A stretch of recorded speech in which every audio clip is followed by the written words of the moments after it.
This is Connected, sharing our stories and bringing colleagues together across NSS.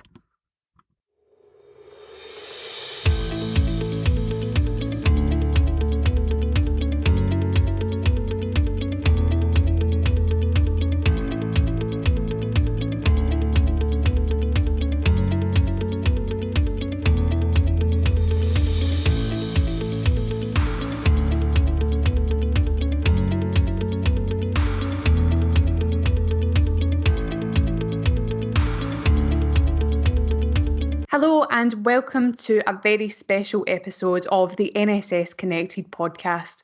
My name's Lisa and joining me today is Karen, who's going to tell us more about why this is such a special episode. Thank you, Lisa. So this episode is all about women, as it was International Women's Day on the 8th of March. But we are not just celebrating on the 8th of March. We are going to dedicate this whole month to the amazing women in NSS. So listen up, you might recognise some of the voices, but if you don't manage to listen to this whole podcast, as it is going to be an extra long one, please check out the YouTube channel and Twitter for more stories. First up on this episode is a really special double feature with not just one, but two female chief execs. Karen interviewed Mary Morgan, who's the newest chief executive of NHS National Services Scotland, and Caroline Lamb, who is the chief executive of NHS Scotland. We caught up with them to find out what it's been like as a woman throughout their careers, what International Women's Day means to them, and how they're settling into their new roles.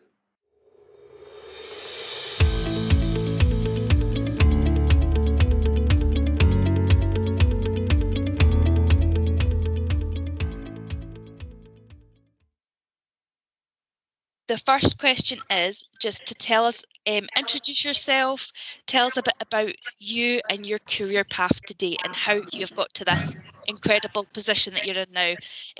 Caroline, do you want to start? So, hello, I'm Caroline Lamb, and I am the Chief Executive of NHS Scotland and Director General for Health and Social Care in Scottish Government. I started out my career as a trainee chartered accountant in London.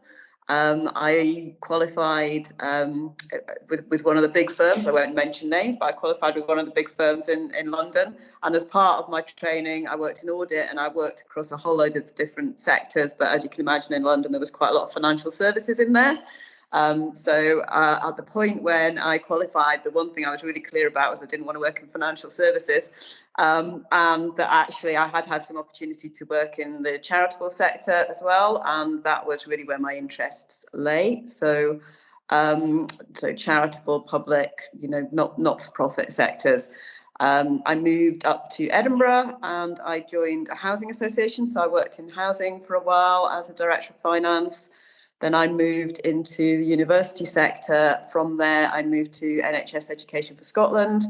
I came to Scottish Government in December 2019 to do what was supposed to be a job around digital reform in health and social care, but very quickly turned into, as for everybody else, a sort of all hands on deck battling COVID. So since I've been in Scottish Government, I've been involved in the expansion of our ICU provision, in setting up the Test and Protect scheme, and in our vaccination programme. And I was appointed to this job. I took up post in January, so I am still a newbie. And I think Mary and I have got quite a lot in common in that respect. So hello, over to you, Mary. Yes, thank you. So hello, I'm Mary Morgan, and I have worked in the health service for almost my entire working life, apart from a bit of shop working. I started nurse training on the 10th of May 1982, so that tells you how long ago it is since I actually started. And I qualified in 1985 and went to work in the Western Infirmary in Glasgow and was there for around 14 years in medicine and medical specialties. I actually started in dermatology and finished there as a ward sister in female medical ward in G3 in the Western, which now no longer exists. It is a university building. Before I then moved to Paisley as a nursing manager, and spent a couple of years doing that, and undertook a degree in service sector management and moved into general management while I was in Paisley. And that was quite an interesting moment for me, actually, because I had thought that nursing, which is very much a central and core spine of the health service, but that introduction to general management really showed me about all of the roles that people right across the health service played, including, medical secretarial staff, allied health professionals, all of those people who had come into contact in day-to-day life, but had never really understood the critical role that all of these people played in delivering care to patients. I then moved to become the hospital manager in Paisley. So I looked after the Royal Alexandra Hospital before then becoming a general manager for emergency care and medicine across Clyde. I ended that when I was successful in securing the post as Director of Health Protection Scotland with NHS National Services Scotland in 2008, on the 1st of September 2008, and therefore I have worked with NSS since then. I left Health Protection Scotland to become the Director of the Blood Transfusion Service, and then once the JCC was built and we'd embarked on a lot of change, I moved to become the Director of Strategy, Performance and Service Transformation and Deputy Chief Executive, which I'm kind of in just now in that in-betweeny space of Deputy Chief Executive Designate, before I formally take up role as Chief Executive of NSS on the 1st of April this year. So that's my career in a nutshell, I think. Yeah, a lot of years in a few moments. It's brilliant. Yeah, it's both great, very inspiring journeys, especially as women, and it's amazing. I think, Mary, am I right in saying you're the first NSS female CEO? So I don't know, I haven't looked, but certainly within my lifetime within NSS, yes, and I think prior to I suspect that I probably am the first woman. It's all very exciting. So the next question going on from that is, what are your biggest achievements so far? What would you say are your highlights of your careers? Mary, do you want to go first on this one? Yeah, there are so many highlights of my career. I've been so privileged to see the parts of people's lives that one doesn't normally see at birth, through illness and ill health, and at death, and helping families and individuals cope with some of the most difficult times. And I've looked after people's most precious relatives throughout their lives, and lots of the memories that I have are of seeing people who've come into hospital desperately unwell and walking out being in much better health and onto the recovery at home. There have been, so many high points. I know we're currently in a pandemic situation, but, within about 8 months of me starting Health Protection Scotland, we had our previous H1N1 pandemic. So helping to take the country through that process was a major achievement at that period of time. And I can't not reflect on my time with NSS as making the substantial change round building the Jack Copeland Centre, the new blood transfusion manufacturing centre for Scotland, and bringing about the changes to get us moved together into that building. That was a phenomenal piece of work, taking longer than 6 years to achieve. So I think those are the biggest areas, but I look back most fondly on the differences that I've made to people who have walked through the healthcare journey with me, either as a patient actually, or either by making a difference to staff and colleagues as they go through their journey. Oh, lovely. Yeah, it's brilliant. Caroline, what about yourself? I think for me, it's a lot about the change that I've been able to be involved in and to feel like a key part of, and that predates my working in the health service and in Scottish Government, but working in housing around trying to make sure that we were designing policies that absolutely targeted those who were most at need. Through into education, and I worked at the University of Abertay, which is a really strong widening access mission, and being able to see the impact of getting into higher education for young people who hadn't actually envisaged that could be part of their future. It's really inspiring. And then since I've been in the NHS, I think the same sort of thing. It's about continually improving what we're doing.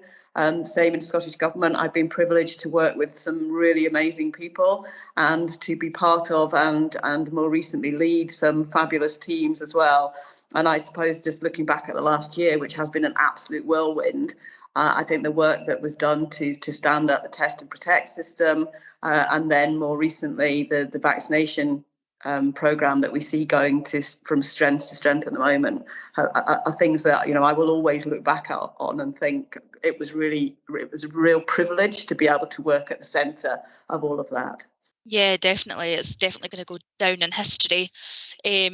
So now we've looked back, let's have a look forward. So what are you looking forward to, implementing? Let's have a look in the next 6 months. Obviously, it'll take some time. As you say, Caroline, it's taken time to kind of get used to your new role. But what kind of things do you want to take on? What do you want to change? You have this, new role. What things are you looking forward to most, really? So it's a really interesting time to be taking on this role, and I think that on the one hand, we absolutely have to continue to maintain and extend our response to the pandemic. So keeping that testing infrastructure, the contact tracing and isolation infrastructure up and running and adapting to new variants. Continuing to see the vaccination programme grow and mature, and thinking about how we're going to continue to be able to deliver that and what additional benefits we can get. So as if we make the assumption that we're going to need to be giving vaccination boosters to people, what opportunities does that give us as we start to mature that programme to take other health improvement benefits to people and to try and reach out to people who maybe we haven't traditionally got involved in immunisation programmes. So there's a whole piece for me that's about our continued response to the pandemic, at the same time as recognising that we can't go back to where we were. So we've achieved huge amounts through the course of the last 12 months. We've done that by organisations working together and being much less conscious of organisational boundaries. And that's been really, really good to see. So there's something about how we maintain those ways of working, how we start to stand back up NHS and social care services in a way that pays attention to our staff and the workforce who've been through a huge amount over the last 12 months. So we need to be able to give people time to take their leave, to recover a little bit. And at the same time, we need to be able to start thinking, and we'll have a new government after the elections in May. So we need to start thinking about what sort of health and social care system do we want going forwards, and how can all of us play our part in achieving that. And for me, I think the Derek Feely report, the report into the independent review of adult social care, has got some really core principles at the heart of it that apply not just to social care, but to health. And that's all about putting people at the centre of all of this, about starting to move towards prevention rather than dealing in crisis, and absolutely about collaboration rather than competition. Yeah, definitely. No small challenge. Mary? Yeah, so Caroline really has covered a lot of what I was going to reflect on.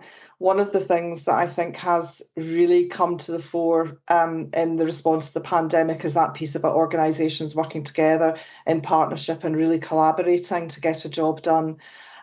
We've all come together and used our particular areas of expertise. We really have put things into the bucket and made things happen that we would never have thought were possible.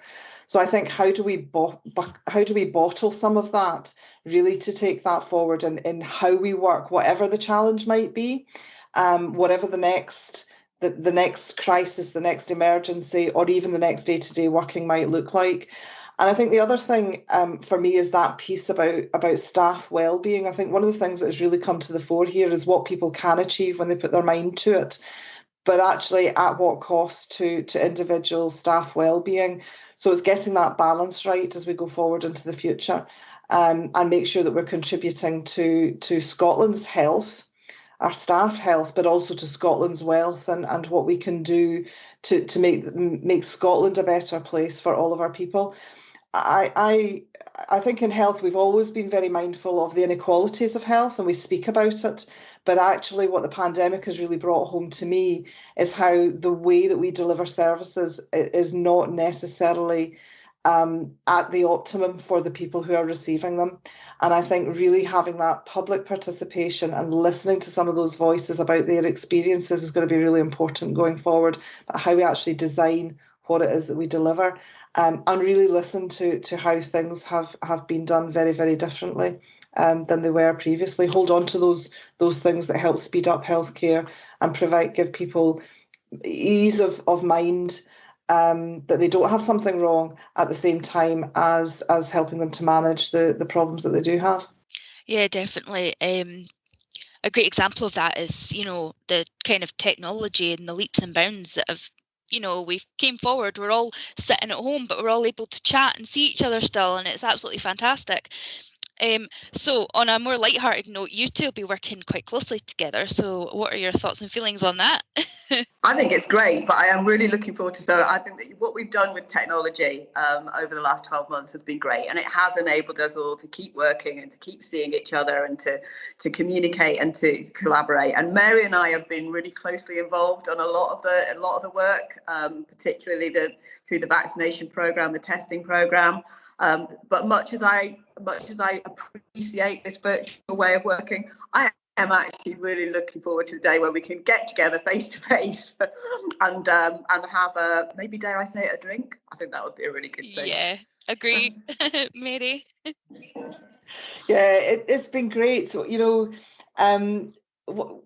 Carol and I would maybe have known each other or have seen each other across the table or have met from time to time in chief execs meetings or wherever. But it really makes a difference when you actually have something jointly to progress.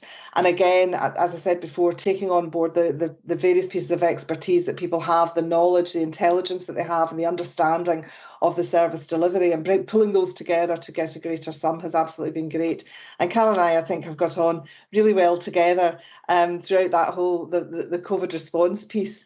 And I hope that gives us a good solid foundation for the work that we need to do together going forward. I'm sure it will. Yeah, brilliant. So moving on to the more International Women's Days questions. Do you have any, inspirational women that you look up to, who you admire, living or dead? Up to you too, because I think a lot of if we look up to you guys, so who do you guys look up to? It's a really difficult question because there are lots of women that I admire and have admired throughout all of my career, whether they would have what people would consider to be great traits or not. Sometimes you look to people, you think, actually, how do they keep their resilience? I am unfortunate in that I didn't have, my mum died when I was very, very young, so I didn't have a mother to say, actually, I look to my mum to see people, but I see strength in family members in different ways in how they deal with adversity. My two sisters have had very, very interesting lives, and I admire both of them for what they have achieved in very difficult circumstances from time to time. So for me, it is about looking at people who are in very visible leadership roles, but also those who are very close to my heart, and perhaps just being thoughtful about what they have done with their lives.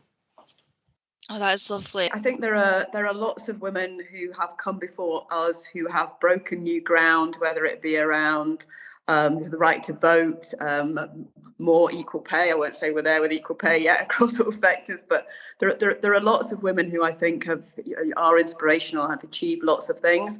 I suppose I tend to look a bit closer to home as well, so through family and friends, and particularly I'm fortunate to have a very, very close group of 6 female friends, and we're all very different, and we've all had quite different career paths and life paths, and they are an absolute inspiration to me. So I think there's a huge thing about not just those people who make the headlines, whether that be today or in years gone by, but also the people close to you and the women close to you who motivate you and keep you going and support your resilience day in, day out. And I think particularly over the last 12 months, that's been really, really important for me. Yeah, definitely. So you've kind of touched on this, but how have things changed during your time in the workforce for women in particular? Caroline, do you want to continue on with your train of thought there? Yeah, sure. So it's interesting, isn't it? When I look back over my career, there are things that maybe we all sort of thought were okay 30 years ago that you definitely wouldn't think were okay now. And it's interesting to reflect on some of that. So I think that things have improved, but I think we need to be really careful not to be complacent, because I think there's still things that happen, and I think there's still ways that women are made to feel, particularly young women, in terms of the career choices that they might or might not make. And I think we're very fortunate to work in health and social care, where I think some of our policies are very protective of women. That doesn't mean that we get it right all the time. It doesn't mean that there aren't issues that we all need to challenge and address.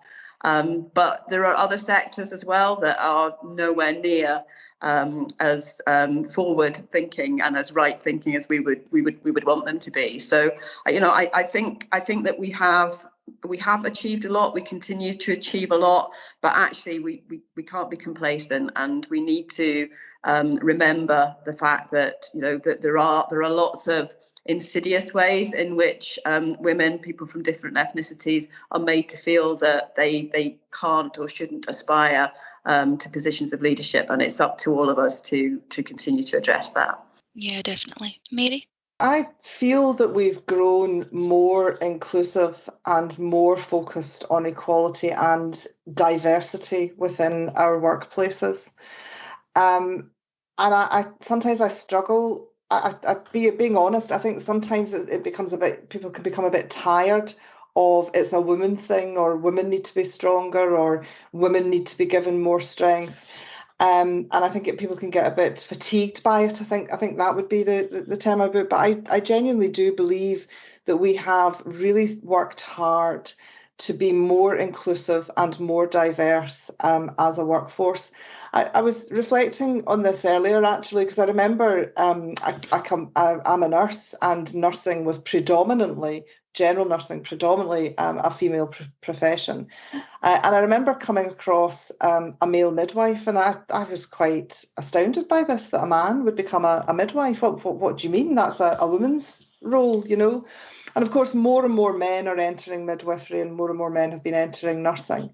So for me, there's something about how do you be inclusive across all of the genders and race and all of the other equality issues that we might seek to address. I think there are things that have quite substantially changed over the period of time in my career. When my son was born, I was permitted 6 months maternity leave. That was it. Those were the policies in that period of time. And I was very keen to come back to work full time, because I was concerned at that time that I would be disadvantaged or lose out on promotion because I'd been away from the workplace for a period of time. And I think that attitude, and had I been having my son right now, that would be very different, because the maternity leave periods are long. One can share with one's husband or with one's partner around parental leave as opposed to maternity leave. So I think these policies have changed, but they've not just changed because women have come more to the fore. The importance of both parents to children, for example, the opportunities that men and partners are presented for paternity leave to spend time with children are also important. So I think for me, it's a more rounded piece about recognising the contributions that everybody can make. Yeah, definitely. You've also touched on my next question, which is this year's theme is Choose to Challenge, which is about calling out gender bias and inequality. Have you faced any barriers as a woman? So you have mentioned that, maternity leave is a big one, but have you faced any other barriers during your time? Actually, not within my career, I have to say, but I think societal rules have definitely changed. When I was very young, and I mean like 6 or 7, I really wanted to be a car mechanic. That's all I wanted to do, was fix cars. And family, it would have to be family round about that time, would say, well, no, that's not a job that young girls do. That's a job for boys. And so that was kind of was steered, if you like, out of that and decided that I would go and help people instead, which has worked out really, really well. But I always reflect on that time as being that's what the societal views would have been about pigeonholing people into a single experience, particularly when they're very, very young. And I think that's when we can make a real difference to about how society views people of different gender, different sex, different race, different abilities. Is how we get into those early years and really make a difference about what people can be, whatever they want to be, irrespective of their backgrounds. Yeah, definitely. I can relate to that. So I've got a wee boy, he's 7, and he's obsessed with unicorns, big, pink, fluffy unicorns. And his granddad will say, "Oh, why are you giving him that?" And I'm like, "Because he likes it. And he wants to play with them, and I'm not going to stop him. He can do whatever he wants. Doesn't matter." So, yeah, I think it starts with the younger generations and teaching them that you can do whatever you want. Caroline, anything else? Yeah, I would absolutely agree with that. I think it is about, recognising people for the individuals they are rather than for the gender they are or the ethnicity are or the sexuality they are. It's all about people recognising people as individuals, and I think I think my experience is again, I didn't want to be a car mechanic, and I would have been an absolutely rubbish car mechanic, but I was definitely pushed towards art subjects rather than science subjects at school, because that was felt to be the subjects that girls did. And I suppose in terms of specific examples, I do remember when I was doing my chartered accountancy training, and I was on a big audit job with a big international client who's I won't mention the company. And on day one of the audit, I was with the audit manager when one of the senior people from the client came in and said, "I see you've got 3 women on the audit team this year, so presumably your fees will be less." And a guy from my company looked in and said, "Well, you must pay them less." I was sort of laughable now, but that was somebody genuinely believing that actually if there were women on the team, then the bill would be less because we must be paid and therefore probably worth less. Interesting times. Oh, wow. That's intense. Wow.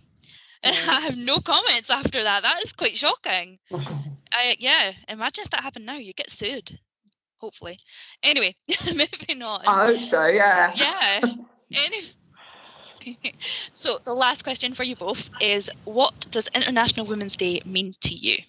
So I think it's a great opportunity to remember all those women who've gone before us and who are responsible for some of the gains that have been made in terms of equalities, and not just for women's rights, but I think when people start fighting for individual rights, that has a knock-on effect against across all people from whatever backgrounds and with whatever diverse characteristics. And I think it's a reminder that we need to celebrate everybody, and that we only have really successful organisations if we're drawing on the diverse characteristics that reflect the communities that we're trying to work and live in. So for me, it's an opportunity just to remember all those great women that have gone before us, all the fabulous women that we work with, that we entertain ourselves with, that are our friends, that are part of our families, and really just to celebrate all of that. Yeah, I completely agree. Absolutely. The opportunity, it'd be good if we could get out for a drink and celebrate International Women's Day and take over the streets with strong women and just the women who make us feel great, actually, and share many of our perspectives.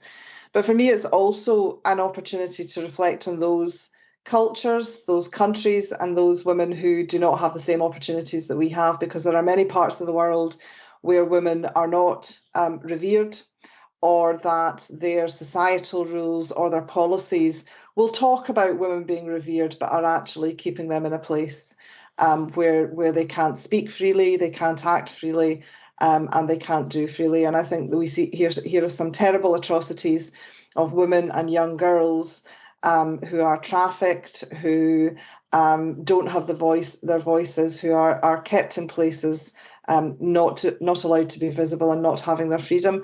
And I think it's important that in some very advanced cultures that is the case.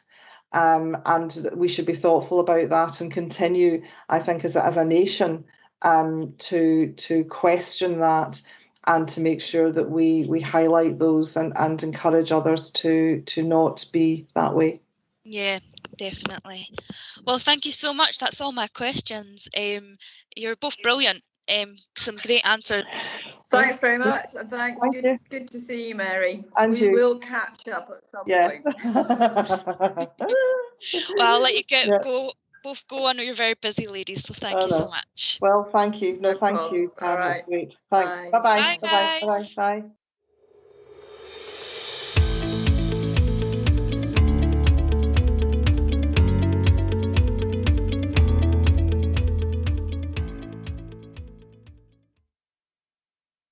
Next up, we're speaking to Lindsay Robertson, who is Technology Services Manager for Procurement, Commissioning and Facilities at NSS.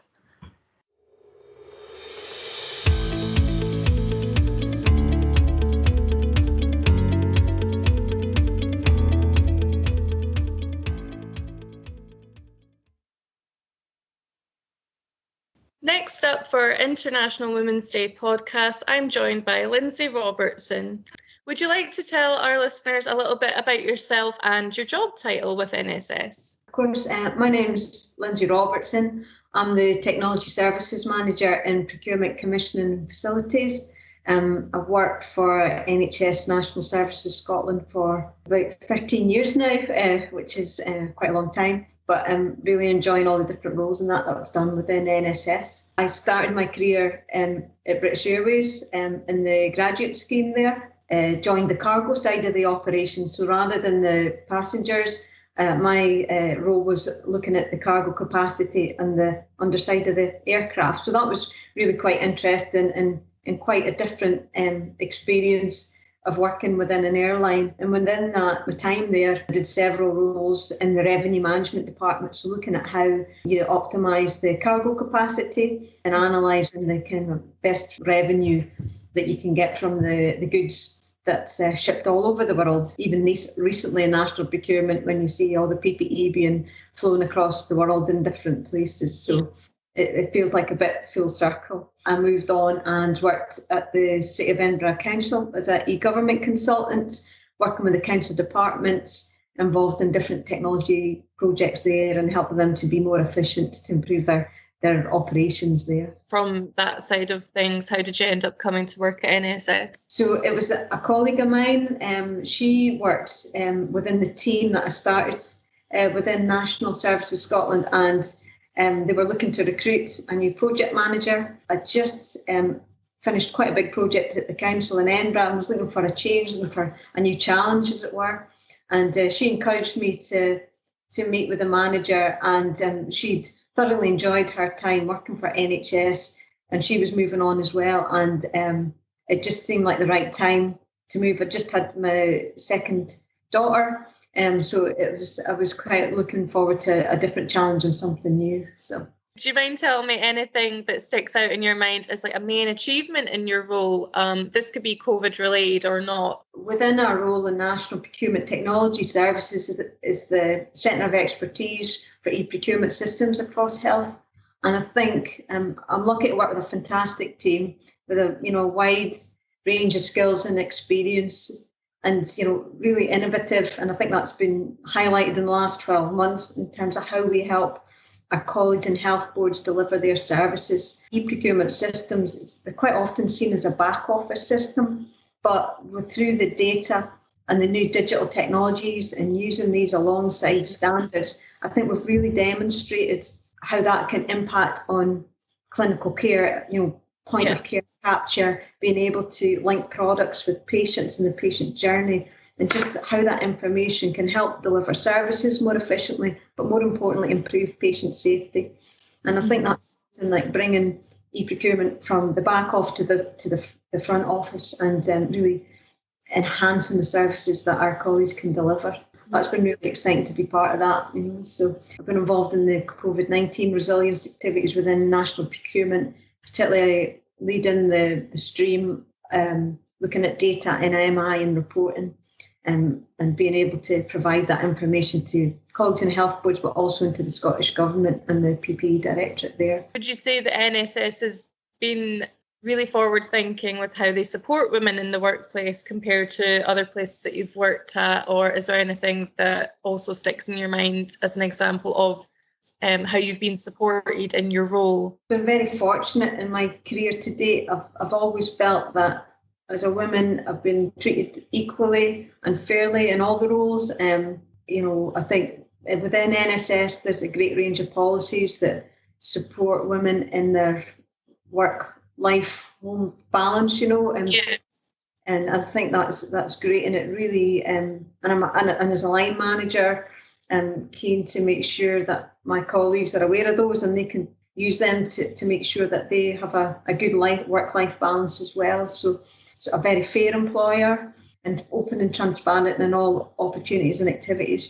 So, and as I said, I've been very fortunate. I feel that I've been allowed to, be involved in lots of different programmes of work and projects, and regardless of any kind of gender or backgrounds. I also wanted to ask, finally, just to wrap up, what International Women's Day means to you. I mean, I think it's always important to highlight these types of days, and International Women's Day is another important and significant day for all organisations and colleagues to recognise each other's strengths. And I think, as I said before, I think within NSS, I work with lots of fantastic women who have professionally delivering really good innovative services, and they have the support of their families as well to do the job well. But there are, I think recently, because of COVID and the pandemic, some reports have highlighted that there still are areas where we need to kind of keep working on that. Women seem to be more adversely affected by the impact of the pandemic because they may have more traditional caring roles or professions that are either low paid or part-time. So I think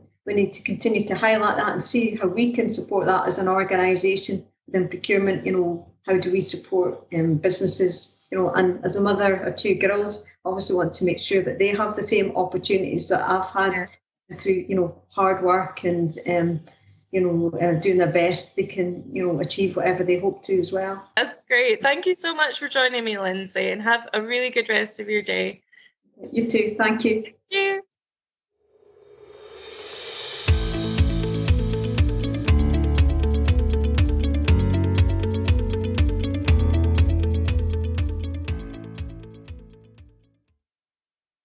The real living wage is the only UK wage rate that's voluntarily paid by 7,000 UK businesses who believe that their staff deserve a wage which meets everyday needs.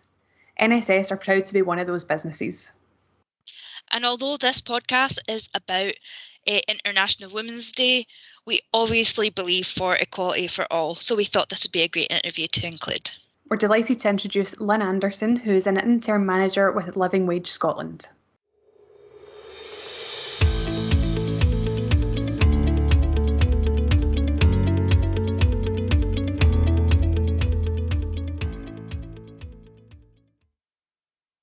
I'd like to welcome Lynn Anderson to the NSS Connected podcast today. Lynn is the interim manager with Living Wage Scotland and is here to talk about the real living wage and what it means for National Services Scotland to have become an accredited real living wage employer. So welcome, Lynn. Thank you, Angela. It's lovely to be here. Thanks for having me along. No problem at all. Lynn, I'm conscious that a number of our listeners maybe haven't heard of the real living wage and don't know the difference between that and the national living wage. Can you start by giving us an explanation of what the real living wage is, please?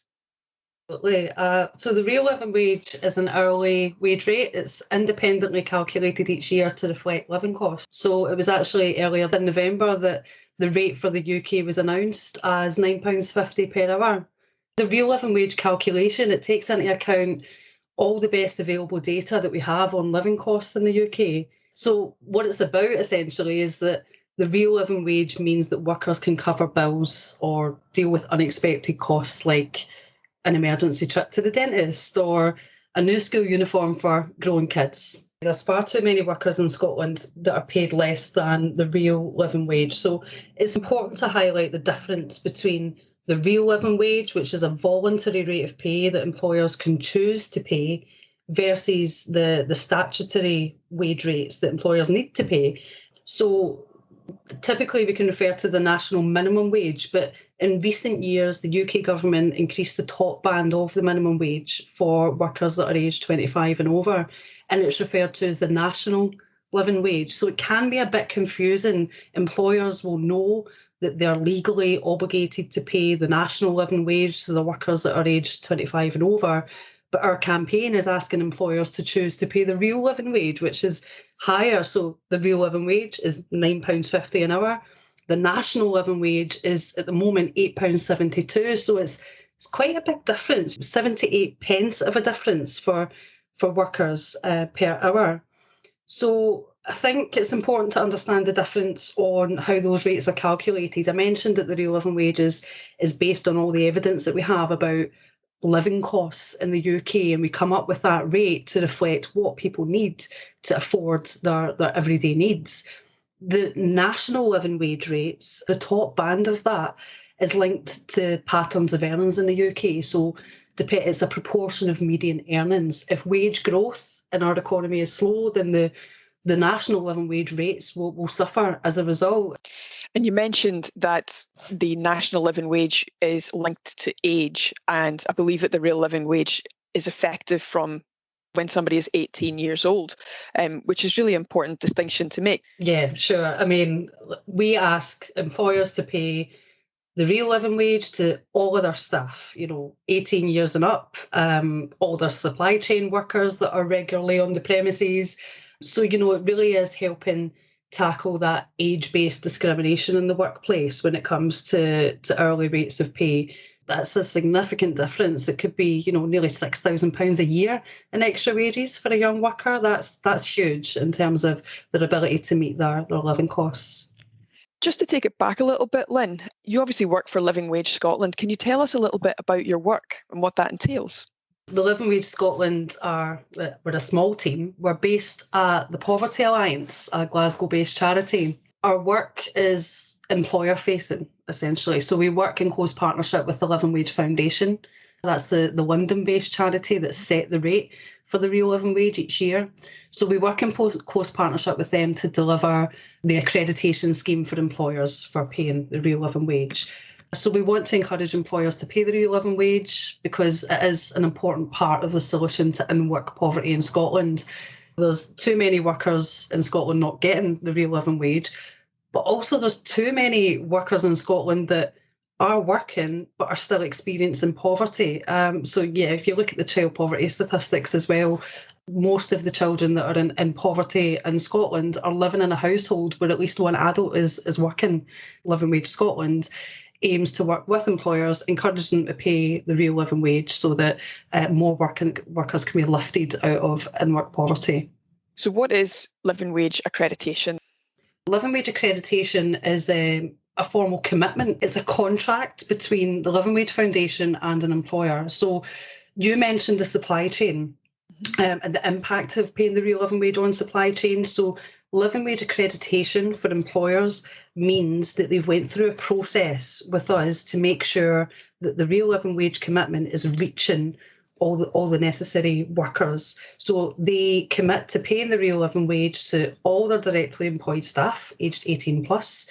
And then we go through a process of making sure they understand which workers in the supply chain could be benefiting from the real living wage as well. And we encourage them to have conversations with their suppliers to build in living wage agreements to those contracts. So this then reaches cleaners, catering staff, security workers, workers that aren't directly employed but are instead employed through a third-party contractor. When an employer signs up, they're making a public commitment to pay the real living wage and they're showing support for the movement. What living wage accreditation does is it creates a really tangible way in which employers can get behind that movement and demonstrate their support for the campaign.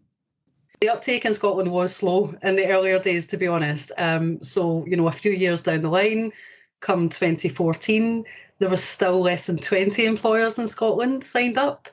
But at that point, the Poverty Alliance were already active in the campaigning space. We were campaigning for the Scottish living wage. So it was a no-brainer for us to take on the role of partnering up with the Living Wage Foundation to bring that accreditation scheme closer to Scottish employers. The movement has continued to grow ever since. Even in the pandemic, more and more employers are signing up. So we now have more than 1,800 accredited employers in Scotland, and across the UK there's 7,000. So significant growth over the years, and we're really chuffed of the appetite for accreditation in Scotland. When employers do commit to the Real Living Wage, they stay committed to it. Once we engage employers and they get accredited, our retention rate of employers is over 90%. And what difference then does that make for workers? I think any worker is always going to feel a boost when their boss tells them they're getting a pay rise, of course. But, earning the Real Living Wage is a way to help ensure that people are released from the grip of in-work poverty. Businesses don't always recognise that they have a role to play in addressing in-work poverty, in choosing to pay wages that reflect living costs. It's something they can do. They can take action to, address that injustice. And that's a real issue here in Scotland. I mentioned before, we do have too many children locked in poverty, even when they're living in a household where someone is working. And minimum wages are simply not enough for workers to cover their everyday needs. So if we think about what the problem is, that in the Real Living Wage is part of the solution, that's part of the difference that can make. Because what we hear from workers who benefit from the Real Living Wage, living in the grip of poverty is stressful.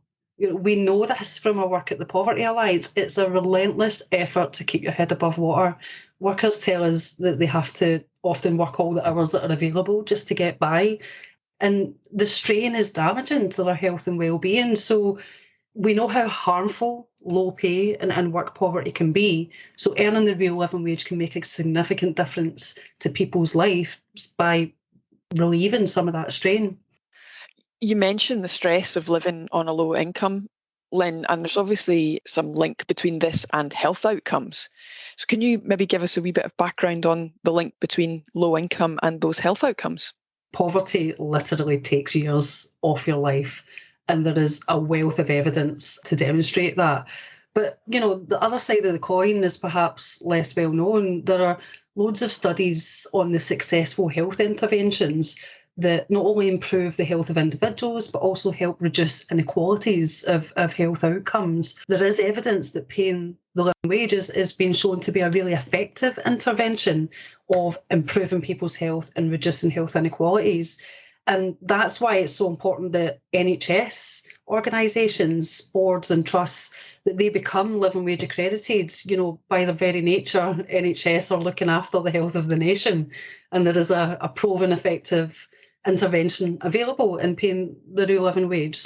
By your organisation talking about this helps us raise more awareness of the health benefits of living wages. So it can make a real difference to health, but there's an important leadership role for NHS employers as well. If you think about the initial impact that National Services Scotland can make just by signing up to living wage accreditation, you're right.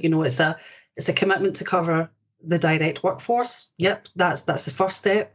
Then there's a significant procurement spend of the organisation, so the influence over suppliers is huge. So the difference it could be made for workers employed through the supply chain is huge.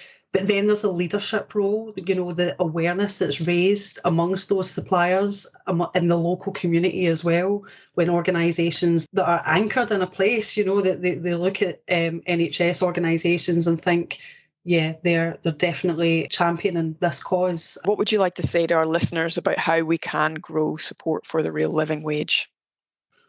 We absolutely want employers to be paying this rate. So help us spread the word. Every single person can help raise awareness of what the Real Living Wage is, why it's important, and that it is an option, it is a choice that employers can make. And we're here to help. So if anyone wants to find out more, please do point them in our direction. But I think for listeners here, the one thing that's really important right now, we're all consumers as well. So I know that for my own shopping, I'll be seeking to buy from ethical businesses where I can. And lots of people, when they're thinking about ethical consumerism, they might focus mainly on green credentials or, look for local independent business, and they're really important factors, of course. But I want to be buying from businesses that are trying hard to look after their people with a decent wage. Times are really tough for all of us right now, and businesses need our support. The staff need our support as well, if we give them their custom. So we list every living wage employer on our website. So yeah, I would encourage all of the listeners here to visit livingwagescotland.org or get in touch with us to see if your favourite cafe or bookstore or whisky distiller, if they are an accredited living wage employer. Lynn, thank you very much for taking the time to speak to us today. It's quite clear that the real living wage and having support for the real living wage has benefits for the community and for those people listening to the podcast as well. Thanks so much, Angela. I would encourage everyone to have a look through our website as well. The good news of NSS becoming an accredited living wage employer is on the news section of our website, so do read more about the importance of that accreditation for the organisation and how it helps our movement. And also, I think I need to say thank you in return. I think there's been huge public support for the NHS and all of our key and essential workers that have been keeping our society going during this really tough time. So thank you for all the work that you guys are doing at NSS and beyond. And in turn, we'll continue to work hard to see if we can help raise living standards for people in Scotland at the same time. So together, I'm hoping that we can rebuild out of this crisis with a stronger, more inclusive, fairer economy, I think, for Scotland. That's the goal for sure. But thanks for having me. Thank you very much, Lynn. No worries.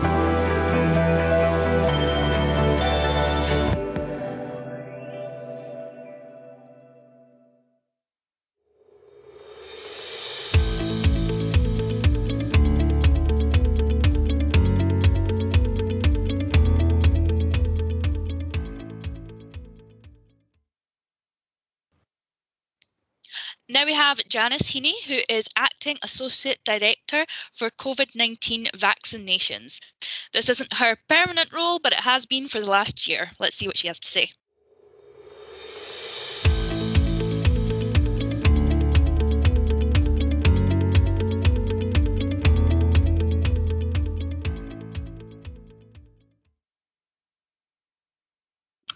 For International Women's Day, we have asked a number of women across NSS to tell us a little bit more about them and what International Women's Day means to them. Today, I'm joined by Janis Heaney, and here she is to tell us a little bit more about herself and her career. Hi, Janis. Hi, Stephanie. How are you doing today? I'm very well, thank you. Good to hear. Could you tell us a little bit about yourself? What is your job title at the moment? At the moment, my job title is Acting Associate Director for COVID-19 Testing Operations and Strategy, Performance and Service Transformation in NSS.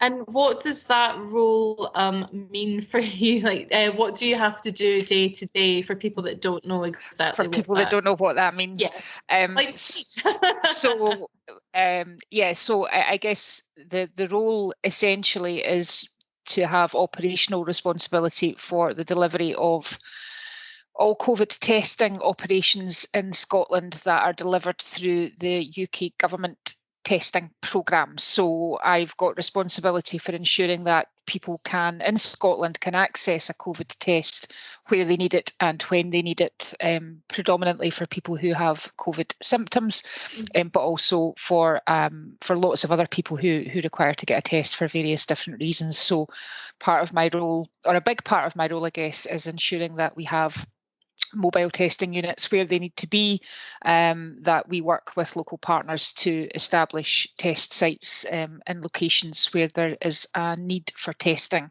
and to make sure that people can access those tests when they need it. Quite hard.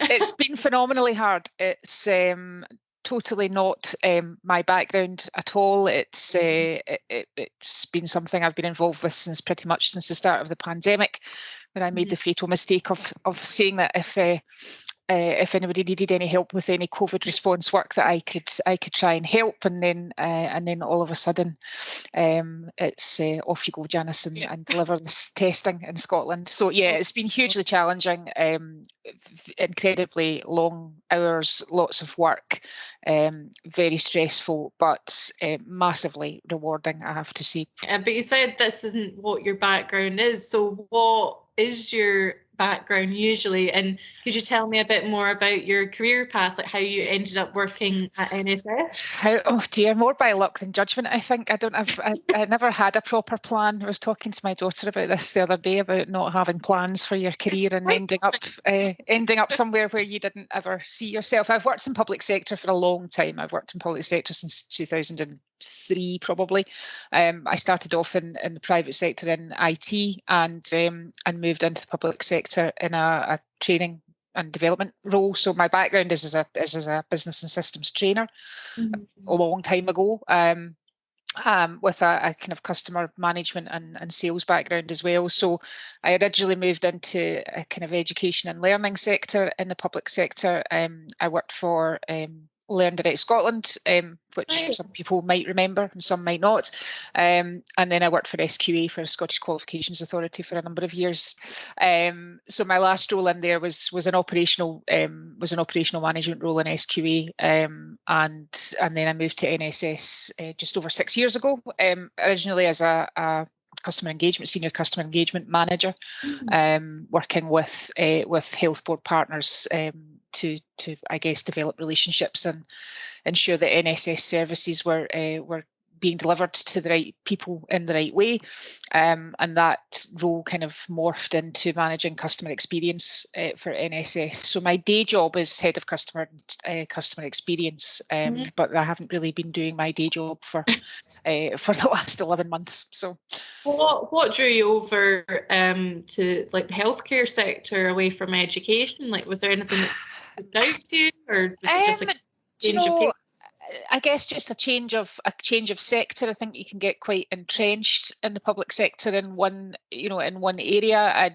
I'd worked in education and skills for quite a long time, probably about 10 or 11 years, and it felt like the right move to move into a different sector and get that experience. I had no experience at all of the health sector before I moved into NSS, so the opportunity just kind of came at the right time to try something different. 6 years later, I'm still here, so it can't be that bad. Would you tell our listeners what your main achievements are in your current role? It doesn't have to be COVID related, but you've just said that it has been one of the most rewarding experiences. But yeah, if there's anything about your role in particular, or maybe about your team as well. I think the COVID response is definitely, as I said, the most challenging but most rewarding thing I've been involved with. I think in my whole career I've done lots of really interesting things and worked on really interesting projects, but this one is I think when you work in the NHS, when you're not in a front-facing clinical role, sometimes it can be quite difficult to articulate or to see where you're really making a difference to people's health. But this job, this role for the last 11 months has really allowed me to do that. And I think, for the last sort of 10 months or so, it's been me and my colleague Tracy who I roped into this at the very beginning to help, and between the two of us, I think we've worked really well to build from pretty much from scratch a massively widespread testing programme, and that's not to say we did it ourselves. We've worked really closely with Scottish Government colleagues, with UK Government colleagues, with Scottish Ambulance Service, with the military. It's an absolutely team effort, but I am hugely proud when I look back at the kind of end of March, beginning of April last year, where this was all new. We didn't know how we were going to set it up. We didn't know how we were going to operate it, to where we are now. I think has just been phenomenal. Would you say that NSS has been great at supporting women in the workplace? So would you feel yourself that you have been supported while you've been working here? Yeah, I mean, absolutely. I to be in the position that I'm in now, has been absolutely because of the support that I've had from NSS and from all the people that I've worked with and engaged with. You learn a lot from your managers, from your peers, from people in other parts of the organisation, and that's and I have definitely felt supported throughout my career here to kind of progress and push myself to to get to where I am now. So yeah, absolutely. What would you say International Women's Day means to you? I don't think I've ever really, I've obviously been aware of International Women's Day. I've ever thought what it means, specifically for me, probably not. But I guess it's an opportunity for us to reflect when you look back in terms of how far we've come from back in the not that long ago, where there weren't the same opportunities for women that there are now. For me, it's about celebrating how far we've come in terms of equal opportunities for women. It is really good, and it's very inspiring for the younger generation to myself and younger. So it's good for us to hear. That's great. Thank you for joining us today. Thank you so much for that, and have a really good afternoon. And yourself. Thanks very much, Stephanie.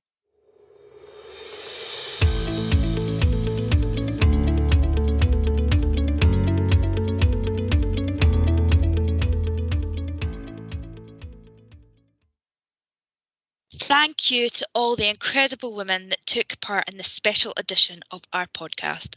Although International Women's Day is only on the 8th of March, we are going to continue to celebrate all of our colleagues throughout this month. And we look forward to welcome Mary Morgan officially as our CEO on the 1st of April.